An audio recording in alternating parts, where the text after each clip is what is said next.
दुल्हिन कावनाया साजी उते चाला ससुर कई धेरिया जोड़ा धुमिला होई जाई जी उते चाला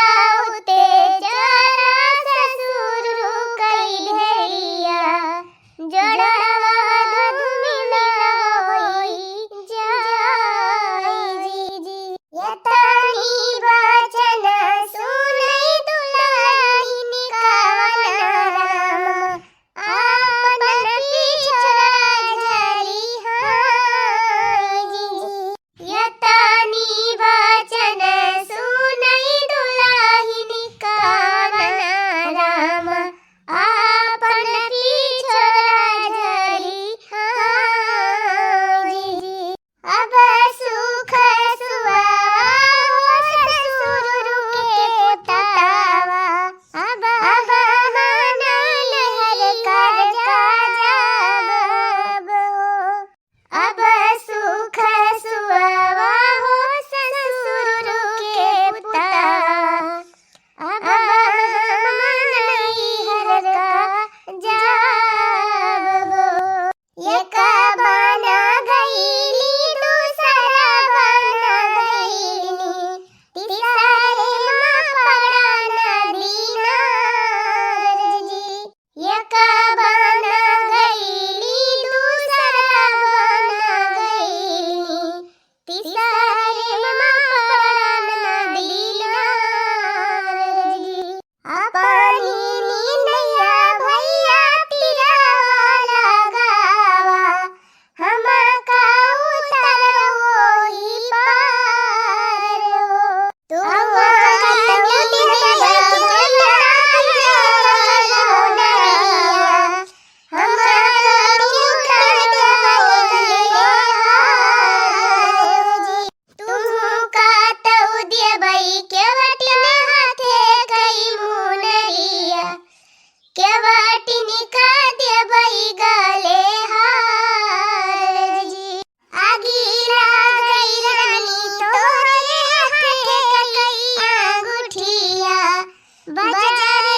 परई गले हार जी आगी लागई रानी तोहरे हाथे कई अंगूठिया बजारे परई गले हार जी आज जो की रतिया रानी हमारी से जरिया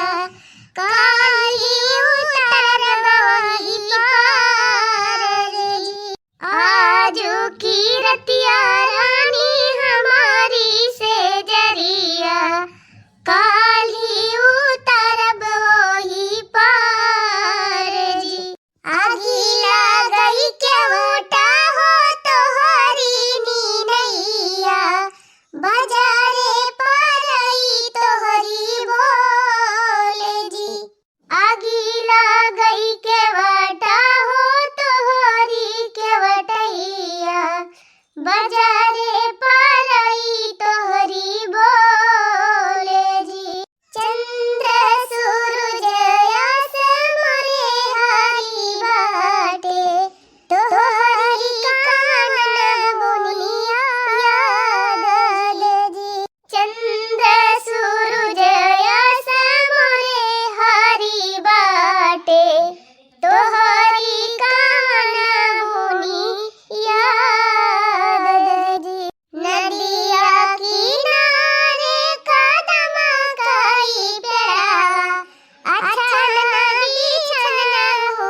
की ताय बियाह गीत ले आए रहन हम। गीत अच्छा लागो है तो वीडियो को लाइक और चैनल का सब्सक्राइब जरूर कर लिए जाए।